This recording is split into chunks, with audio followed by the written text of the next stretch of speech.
नमस्कार जंटू में स्वागत है आपका। मैं हूं योगेंद्र। आप देख रहे हैं एक मुलाकात। एक मुलाकात में आज हमारे साथ हैं टीवी सीरियल्स और बॉलीवुड में अभी काम कर रही हैं पिंकी सिंह और हमारे साथ जुड़ी हुई हैं। पिंकी, आपका जंटू में बहुत बहुत स्वागत। Thank you so much. आपसे जानना चाहेंगे हमारे दर्शक किन प्रोजेक्ट्स पे काम कर रही हैं अभी आप? वैसे तो मैंने मूवीज की है, डेली सोप्स किए हैं, लेकिन करेंटली जो मैं अभी कर रही हूँ वो है लीलू का रेडियो। ये मतलब एक चैनल के लिए हम फिल्म बना रहे हैं और ये एक ऐसा कॉन्सेप्ट है कि आज के डेट में जो रेडियो है वो उन सब की जगह जो है वो सेलफोन ने ले ली है। लोग अपने सेलफोन में इतना इन्वॉल्व हो गए हैं कि जो चीजें छोटी छोटी हमें खुशियां देती थी वो अभी मतलब सेलफोन ले लिया है। तो शायद इसके जरिए हम ये दिखाना चाहते हैं कि लोगों को वो वापस जो अटैचमेंट है वो वापस आए पुराना। और लीलू का रेडियो है, मतलब जब रेडियो गांव में या एक जमाने में जब नया नया आया था तो हमने वही दिखाने की कोशिश की कि जब गांव में वो रेडियो नया नया आता है तो लोग उसको गांव वाले कैसे लेते हैं, कितने एक्साइटेड हो जाते हैं, कितने मतलब उसी से उनकी सुबह होती है उसी को देख के।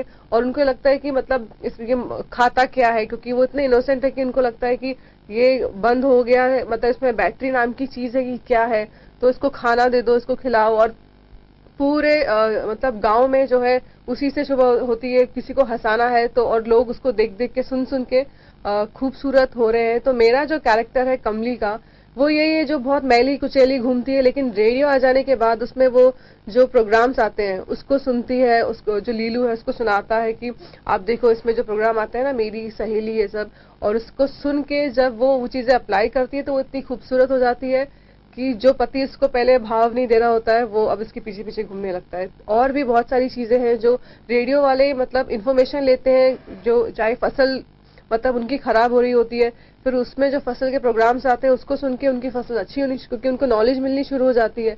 तो ये एंटरटेनमेंट और नॉलेज दोनों से रिलेटेड इसका यूज होने वाला है। तो एक तरह से गाइडलाइन है उस बिल्कुल बिल्कुल गांव के लिए जो हाँ की तस्वीर बदल रही है। जी जी बिल्कुल। तो आप लोग इसमें जो मोबाइल फोन है, सेल फोन है, उसके एडिक्शन को दूर करने के लिए इसे लेके आ रहे हैं? हाँ जी, क्योंकि मैं खुद पर्सनली अभी भी रात को मैं मतलब मेरा ये है कि मुझे पुराने गाने सुन के नींद आती है, पर वो पुराने गाने सुनने के लिए मुझे या तो टीवी चालू करना पड़ता है या अपने फोन में ढूंढने पड़ते हैं कि कौन सा गाना है। और मैं सीरियसली शायद मुझे सबसे ज्यादा खुशी हुई होगी जब ये जो कारवा रेडियो लॉन्च हुआ, उसमें उन्होंने 5000 सिर्फ और सिर्फ पुराने गाने हैं, जो शायद 80s 90s का भी शायद 2-4 होंगे, लेकिन 80s तक ही सीमित है।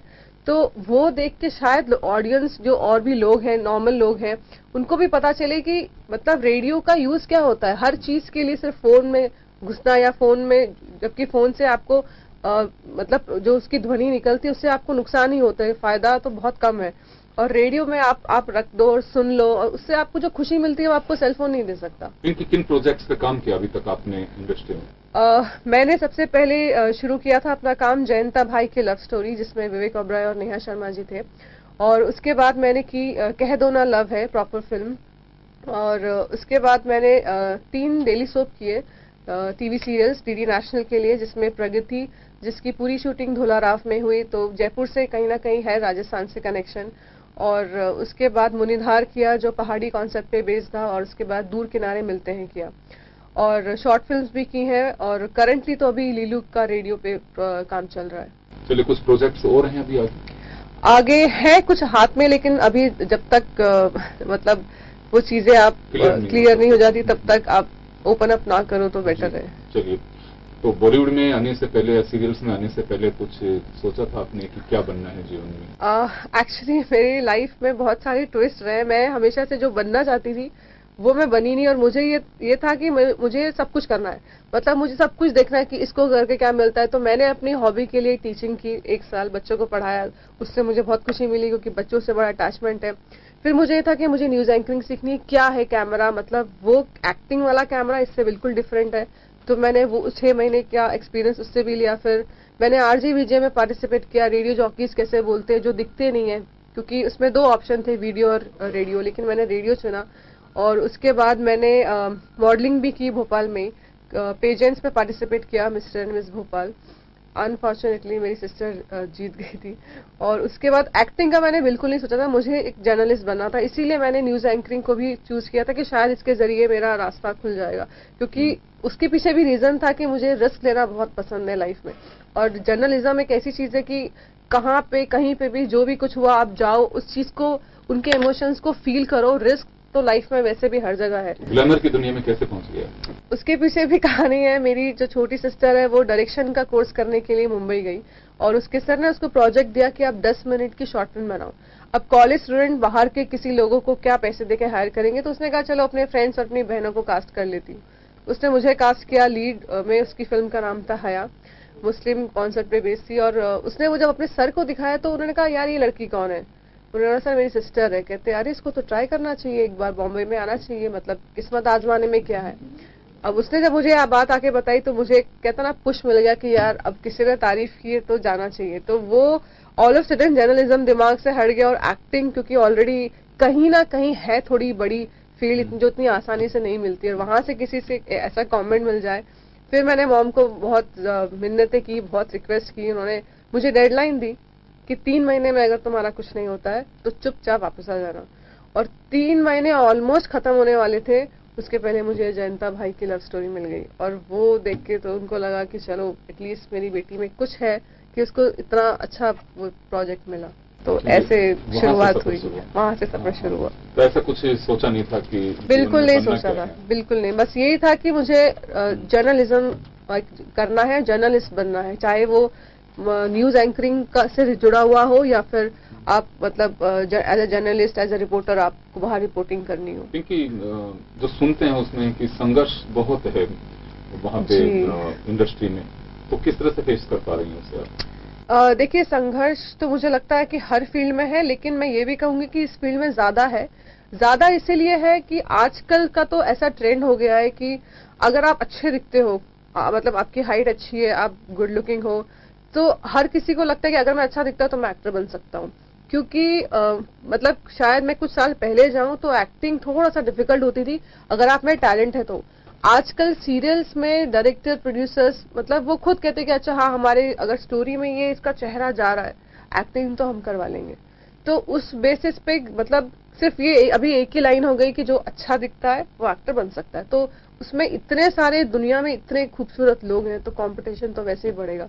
तो इतना स्ट्रगल है। इवन मैंने भी मतलब मुझे जयंता भाई की लव स्टोरी मिली, उसके बाद मैंने कम से कम 3 साल स्ट्रगल अभी भी चल रहा है, क्योंकि मतलब मुझे लगता है कि एक जो पहचान होती है वो इतनी इजीली नहीं मिलती, और जितनी मिली है मैं उसमें भी खुश हूँ, लेकिन स्ट्रगल अभी भी जारी है। और मैं इसमें ऊपर वाले का शुक्रिया अदा करती हूँ कि मुझे मतलब मैं जहां तक अभी 7 साल में जितना भी मैंने काम किया है, कुछ लोग हैं जिनको मुझसे ज्यादा साल हो गए हैं जो अभी तक वहां पे भी नहीं पहुंचे।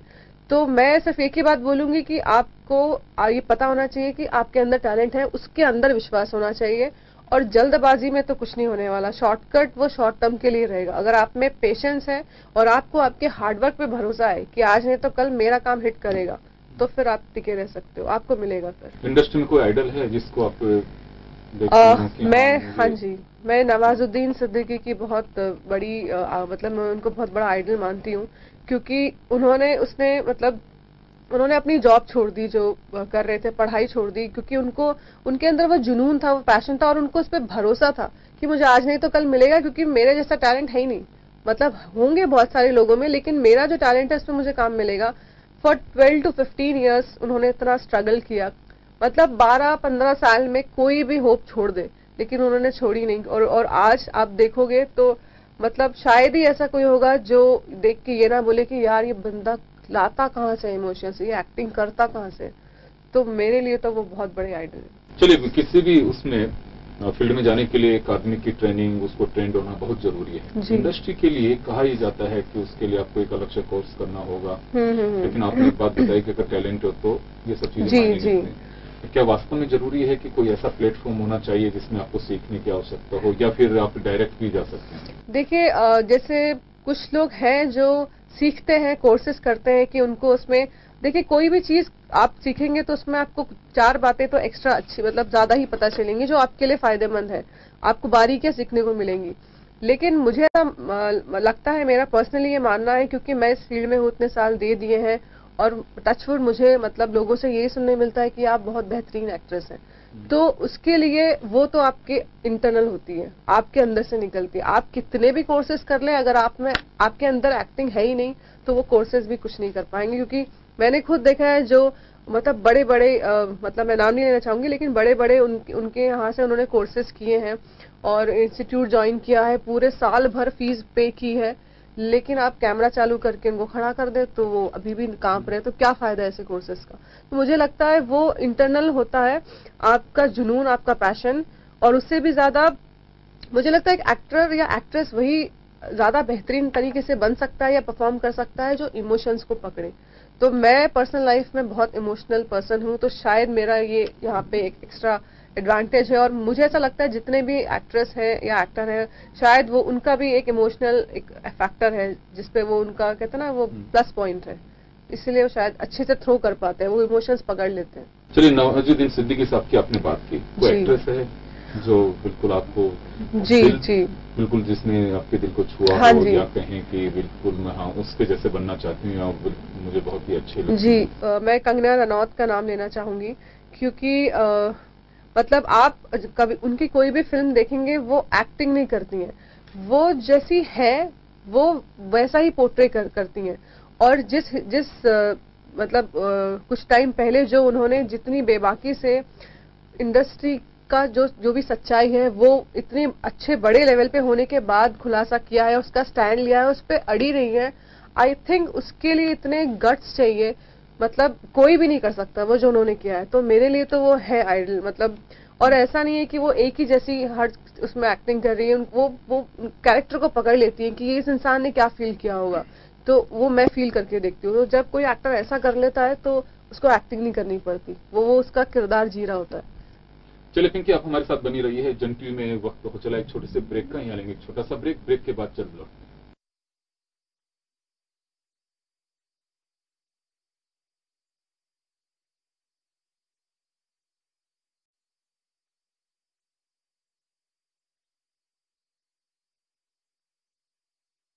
ब्रेक के बाद एक बार फिर आपका स्वागत है। आप देख रहे हैं एक मुलाकात में हमारे साथ हैं बॉलीवुड एक्ट्रेस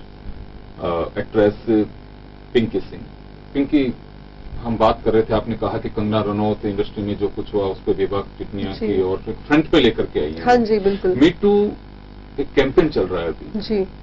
तनुश्री दत्ता सहित पता नहीं कितनी महिलाओं ने, और भी देश भर में अलग अलग सेक्टर से जिनसे लड़कियां सामने आ रही कि मेरा भी हैरेसमेंट हुआ, मेरा भी हैरेसमेंट हुआ। तो मी टू को लेकर क्या मानना आपका? देखिए, मैं बीइंग अ गर्ल मैं बिल्कुल सपोर्ट में हूँ इस चीज के, क्योंकि मुझे ऐसा लगता है कि शायद ही कोई ऐसी लड़की रही होगी जिसके साथ हरासमेंट नहीं हुआ होगा। कुछ टाइम पहले तक मैं ये सोचती थी कि 1-2% लड़कियां होंगी जिनके साथ नहीं हुआ होगा, लेकिन शायद मैं अब उसको भी हटा दूंगी तो शायद बेटर रहे, और जस्टिफाई करूं मैं उस चीज के साथ कि मुझे नहीं लगता कोई भी, क्योंकि मतलब मेरी आज जितना भी मेरा अब तक का सफर रहा है, जर्नी एक्टिंग फील्ड नहीं, as a girl, as a लड़की, तो उसमें इतनी तरीके की लड़कियों से हम मिलते हैं, बात करते हैं, साथ में रहते हैं। मैंने जितने लोगों या जितनी लड़कियों से बात की है या अपने एक्सपीरियंसेस शेयर किए हैं, मुझे तो अभी तक किसी ने मतलब ये जवाब नहीं दिया कि मेरे साथ नहीं हुआ है। तो दैट मीन्स कि अगर हम एक नॉर्मल भी सर्वे करने जाएं तो शायद एक लड़की भी ये नहीं कहेगी कि मेरे साथ नहीं हुआ है। तो ये बहुत ही एक सैड चीज है, बहुत ही दुखद ये बात लगती है मुझे कि मतलब एक ऐसी कंट्री में है जहां डेमोक्रेटिक है, सब है, लेकिन ये कंट्री का सवाल नहीं है। अगर आप आउट ऑफ कंट्री भी जाएंगे तो ये तो एक मतलब आदमियों की या मर्द की फितरत कह लीजिए कि उनको उनके माइंड में है कि चलो हाँ, लड़की का मतलब है कि हम उसको किसी भी तरीके से, मतलब जहां हमको मन हो हम उसको हैरास करें, या जहां हमको मन हो हम उस तरीके से रिएक्ट करें। और क्योंकि हम इस मुद्दे पे बात कर रहे हैं ओपनली, तो मैं खुद बताना चाहूंगी कि फ्रॉम चाइल्डहुड कहीं ना कहीं मैंने भी ये हरासमेंट जो है झेला है, क्योंकि कोई लड़की बाकी नहीं रही है, तो I am also a girl. तो मैंने भी इस चीज को बहुत फेस किया है। कई अक्सर एक चर्चा आती है कि 10 साल, 5 साल, 20 साल बाद इस तरह के मामले जो सामने आते हैं कि जिसके साथ अगर कोई घटना हुई है तो उसमें क्विक एक्शन क्यों नहीं? जी, देखिए क्या होता है, लड़कियां जो होती है वो एक तो पहले से ही मतलब गॉड ने उनको ऐसा बनाया है कि मतलब वो इस चीज को लेके थोड़ा सा शर्माती हैं। और दूसरी चीज ये होती है कि उनको सोसाइटी का बड़ा डर होता है, क्योंकि लड़का कैसा भी हो एट द एंड उसकी शादी हो जानी है, ठीक है, लेकिन लड़की के अगर किसी को पता चल गया है कि अच्छा ऐसा है तो शादी नहीं होगी। एक तो सबसे बड़ा ये फैक्टर आ जाता है कि पड़ोसियों में या इधर उधर बदनामी हो गई कि इसके साथ ऐसा हुआ है। मेरे साथ सेकंड थर्ड स्टैंडर्ड बच्चे कितने, मतलब सेकंड थर्ड कुछ भी नहीं होता, उसमें हरासमेंट होना, मोलेस्टेशन होना, तो मतलब क्योंकि मैंने इस चीज को फेस किया है, हिम्मत नहीं होती, क्योंकि एक ये चीज भी हो जाती है कि लड़कियों को ज्यादा मत पढ़ाओ। तो मेरे खुद के माइंड में ये था कि अगर मैंने अपने मॉम डैड से शेयर किया तो पहली फुर्सत तो घर बैठा देंगे, ठीक है, क्योंकि लड़कियों को पढ़ाने की वैसी कोई जरूरत नहीं है, वो तो एट द एंड उनको शादी करके घर जाना है। और दूसरी चीज ये है कि फिर बाकी लोग भी आपको वैसी नजर से अच्छा इसके साथ हुआ था, इसके साथ हुआ, और लोगों को तो मौका चाहिए कि मतलब और ज्यादा हाइप करने के लिए। तो ये सब चीजें जो आगे के फ्यूचर जो एक्टिविटी होने वाली होती हैं, वो सोच के इतना डर लग जाता है। आई थिंक मतलब कोई भी लड़की ने कभी नहीं बोला होगा, वो अब जब उसको लगता है वो इंडिपेंडेंट है, अब बोल सकती है, और अब उसके अंदर वो डर नहीं है। आपने खुद देखा होगा कि जब वो इंडिपेंडेंट हो जाती है या इस स्टेज पे आ जाती है, तभी हर लड़की शेयर करती है। बचपन में या जिस एज में हुआ है उसमें तो शायद कोई नहीं कर सकता। हरेसमेंट की बात कर रही हैं इंडस्ट्री में, पहले तो सब ये कहते थे कि भाई खुलापन है, ब्रॉड माइंड के लोग हैं, ये सब बाहर होता है, लेकिन सरोज खान हो चाहे और लोग हों, सबने कहा कि जिस तरह की चीजें सामने आई हैं, तो वहां पे भी बिल्कुल ये कह सकते हैं कि सेफ नहीं है लड़कियां। देखिए इंडस्ट्री तो खैर कोई भी सेफ नहीं है, अगर क्योंकि लोग वो करने वाले लोग हैं, और लोग हर जगह आपको मिलेंगे, कहीं ना कहीं अच्छे हैं तो बुरे भी हैं। ये इंडस्ट्री की एक मतलब अगर अच्छी बात है कि यहाँ पे आपसे अगर कुछ पूछा जा रहा है तो वो आपकी रजामंदी लेके हो रहा है कि आप अगर इस कंडीशन के लिए, क्योंकि कास्टिंग काउच एग्जिस्ट करता है, आप चाहे इसको माने या नहीं माने, ये एग्जिस्ट करता है। अब वो आपके ऊपर है कि आपसे पूछा जा रहा है, आप उसको रिफ्यूज करो और आगे बढ़ सकते हैं, तो इसमें कोई जोर जबरदस्ती नहीं है। हाँ, अभी रिसेंटली कुछ केसेस हैं जो डायरेक्टर या प्रोड्यूसर्स के जो सामने आ रहे हैं कि ऐसा हुआ वैसा हुआ, लेकिन उसमें भी आप कभी ये नहीं सुनेंगे कि जबरदस्ती हुई है। ये होगा कि आप ऐसा कर लो या वैसा किया, हम इस तरीके से गंदी तरीके से बात की या इशारा किया या देखा। तो ये इंडस्ट्री का एक प्लस पॉइंट है जो दूसरी इंडस्ट्री में जबरदस्ती तक पहुंच जाता है, क्योंकि वहां मतलब ये इंडस्ट्री को का बोला ही जाता है कि भैया जो है खुल्लम खुल्ला है, मतलब आपके मुंह पे है, अगर आपको सही नहीं लग रहा है आप जा सकते हो, हम एटलीस्ट बोलेंगे तो सही कि हम मतलब हम अपने थॉट्स रखेंगे, आपको बुरा लग रहा है आप जाइए। तो ये चीज बहुत अच्छी है इंडस्ट्री की, होता है वो हर जगह होता है, लेकिन आपके साथ कभी जोर जबरदस्ती नहीं होगी, मतलब फोर्सफुली कुछ नहीं होगा। एक बात कही थी कि यहाँ पे अगर लड़कियों का शोषण होता है तो वहाँ पे रोजगार भी दिया जाता है, इसे कितना वाजिब मानती हैं आप? वही बात है, देखिए कि आपके सामने एक ऑफर रखा जा रहा है कि ये चीज है, आप मतलब एक तरीके से आपका शोषण ही हो रहा है ना कि आप हमारी कंडीशन को मानिए और इसके बदले में आपको ये चीज मिलेगी, तो वो आपकी चॉइस हो गई। इस पे फिर आप उनको ब्लेम नहीं कर सकते, यहाँ आप अपनी चॉइस ले सकते हो या छोड़ सकते हो। तो शोषण का रोजगार आपका सामने पूरा ऑफर है, आप रिफ्यूज कर दो, आपको नहीं चाहिए तो, लेकिन लड़कियां ले लेती हैं क्योंकि ऑब्वियसली अब किसी का कौन किस फैमिली से है, किसकी क्या जरूरत है, क्या नीड है, तो आप उनको भी गलत नहीं बोल सकते। एटलीस्ट मतलब और भी बहुत सारे तरीके हैं जो गलत हैं, बुरे हैं, वो करने से अच्छा है कि चलो ठीक है, वो ये सोच के खुश हो जाते हैं कि हमसे पूछा जा रहा है, हमको जबरदस्ती किसी चीज में धकेला नहीं जा रहा कि आप जबरदस्ती लाके पटक दिया और इसके पैसे मिल रहे हैं। यहाँ पे पूछा जा रहा है, आपको सोचने का टाइम दिया जा रहा है और उसके बाद आप वो मनी एक्सेप्ट कर रहे हो, तो ये आपके सामने ऑफर है, इसको आप मतलब बुरा नहीं बोल सकते। एक चीज मैं जानना चाहूंगा कि इंडस्ट्री में ये बात देखी जाती है कि आपने कहा कि यहाँ पे दो बातें हैं, एक तो म्यूचुअल आपने बात कही है कि आपके ऊपर डिपेंड करता है ये जी। दूसरी बात, जैसे मैंने पहले भी कहा कि इतने दिन बाद में सब चीजें सामने आती हैं और जब तक आप ग्लैमर की जो दुनिया है, हर कोई चाहता है कि मैं ग्लैमरिस्ट रहूं, ग्लैमर की दुनिया में मैं भी पाँव रखना चाहता हूँ, लेकिन उस चकाचौंध में जाने के लिए खर्चे इतने बढ़ जाते हैं। मॉडल्स को बहुत को देखा है कि वो ड्रिंक्स में हों, चाहे उनके खर्चे नहीं हो पाते हैं, फिर इसी तरह से कभी वो गंदे कामों में चली जाती हैं, या फिर मॉडल्स को दिल्ली में भीख मांगते हुए भी देखा है। तो ऐसा नहीं है कि खर्चे बहुत ज्यादा बढ़ जाते हैं, जरूरतों को पूरी करने के लिए फिर हम उससे लाइन से या तो आप चल निकले तो बहुत ही स्टार हैं, तो फिर तो पैसे आपके आसपास घूमेंगे, वो नहीं तो फिर आपको मेंटेन करने के लिए फिर गंदे लाइनें शुरू कर देते जी हैं। देखिए, इस पे मैं ये कहना चाहूंगी कि जो लोग खर्चे जो बढ़ जाते हैं ना, वो उनके अपने आपसी शौक होते हैं। वो मतलब कहते हैं ना, सक्सेस हर कोई डाइजेस्ट नहीं कर सकता। तो वो सक्सेस को लेके इतना ज्यादा मतलब सातवें आसमान पे हो जाते हैं। उनको लगता है कि अब हम सक्सेस के इस लेवल पे हैं तो हमें तो ये सब चीजें जरूरी हैं, वरना मतलब ये सब चीजें जरूरी हैं हम एक स्टार बनने के लिए। तो वो ना उसको डाइजेस्ट नहीं, उसको सक्सेस को संभालते नहीं है। तो जब आप अपनी सक्सेस को, अपने किए हुए काम को नहीं संभालेंगे तो आप डेफिनेटली गलत डायरेक्शन में जा ही रहे हैं। इवन कुछ टाइम पहले ही एक चाइल्ड आर्टिस्ट सामने आई थी जो मतलब हैदराबाद में पकड़ी गई थी। तो उसका वही कहना था कि मतलब मेरे पास पैसे नहीं थे, मैं इस हालत में थी कि मैं अपने पेरेंट्स से भी मैंने मांगा तो उन्होंने भी मुझे रिफ्यूज कर दिया कि हमारे पास पैसे नहीं है। तो मैं इस फील्ड में चली गई। पर मेरा ये मानना है कि आप वो एक शॉर्टकट रास्ता है, क्योंकि आपको पता है कि आप यहां जाओगे तो जल्दी मनी आएगा और ज्यादा आएगा। ऑप्शंस और भी हैं, आप पार्ट टाइम जॉब कर लो। मतलब ऐसी भी जॉब है जहां आप पढ़े लिखे हो तो भी आप अपना गुजारा कर सकते हो। तो क्यों वही चीज उसी ऑप्शन को चूज करना, क्योंकि आपको खुद को मालूम है कि आपको जल्दी और ज्यादा मिलने वाला है। तो ये वो लोग अपनी खुद की चॉइस ऐसा बनाते हैं, क्योंकि इतने सारे ऑप्शन एक लड़की के लिए। तो मतलब ऐसा है कि चलो लड़की है पहले, ये फैक्ट है। मतलब लड़का अगर लगा है लाइन में, लड़की भी लगी है जॉब के लिए, तो एक फर्स्ट प्रेफरेंस होता है कि चलो लड़की है तो इसको जॉब दे दो। तो वहां आपको तो आधी फैसिलिटीज तो एज अ गर्ल वहीं पे मिल रही है। तो जब इतने सारे ऑप्शंस हैं, इतने सारी जॉब्स हैं, पार्ट टाइम जॉब्स हैं, ये है वो है, कुछ भी नहीं है तो आप एटलीस्ट किसी भी रेस्टोरेंट में एज अ वेट्रेस काम करते हो, वो पैसे कमा सकते हो, एटलीस्ट उससे तो इज्जतदार वाला काम है। तो लेकिन वो आपको मालूम है कि 1 महीने बाद मिलेगा, कम मिलेगा।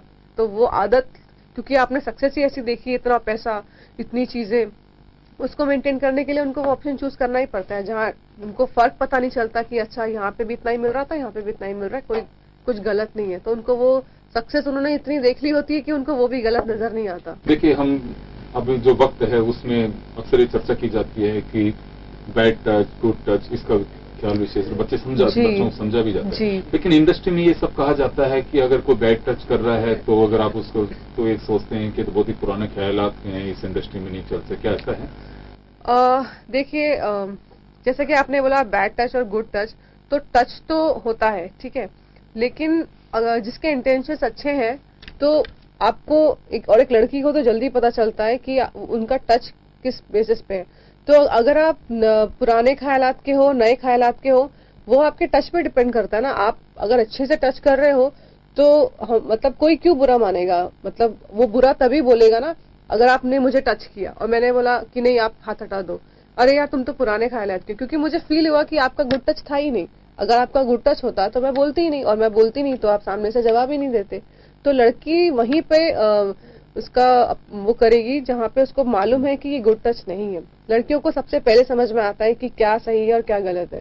तो अगर किसी का मतलब ऐसा नहीं है, लोग टच करते हैं, हक करते हैं और हाथ भी रखते हैं सब, लेकिन जैसे मैं हूँ इस इंडस्ट्री में तो मुझे भी पता चलता है कि नहीं ये वो गलत वाला नहीं है, और आप गलत तरीके से रखोगे तो वो तो समझ में आई गई। चलिए पिंकी, मैं कुछ आपकी पर्सनल कुछ जानकारी हम दर्शकों तक शेयर करना चाहेंगे। आपका बैकग्राउंड चाहता हूं मैं कि कहाँ से रहने वाली हैं आप, कैसे यहाँ तक पहुंचने का तो आपने बताया कि वे इस तरह से पहुंची, लेकिन थोड़ा सा फैमिली के बारे में, आपके बारे में। मैं एक्चुअली हरियाणा से हूँ और मेरे डैड CISF से रिटायर्ड है।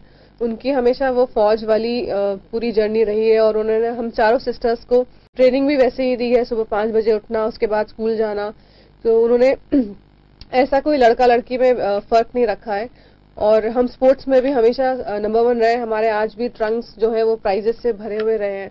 तो मतलब मेरे फादर का यही बोलना था कि एक लड़की को, क्योंकि आप एक लड़की हो, आप कुछ भी कर लो, पढ़ाई कर लो या कोई जॉब कर लो, फिजिकली फिटनेस बहुत जरूरी है।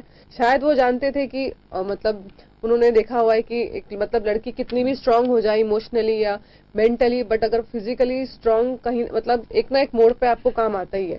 तो मेरे फादर ने हमें वैसे ही ट्रीट किया, और जगह जगह हमारी स्कूलिंग हुई, असम में और गुजरात में, फिर बॉम्बे में, और फाइनली फिर हम भोपाल में पापा रिटायर्ड हो गए, और हमें एटलीस्ट वहाँ पे 17-18 साल अभी हो चुके हैं। तो हमारी मोस्टली पूरी स्टडीज वहीं पे कंप्लीट हुई। मैंने साइकोलॉजी में मास्टर्स किया है भोपाल से ही। उसके बाद मैंने 1 साल टीचिंग की, क्योंकि हम लोग मिडिल क्लास फैमिली से हैं, तो मेरे मॉम डैड का ये कहना था कि हम तुम्हें पैसे देके बिगाड़ना नहीं चाहते, दे हम भी सकते हैं, लेकिन हमने तुम्हें मतलब बचपन से ही इतना स्ट्रांग बनाया है एज अ गर्ल।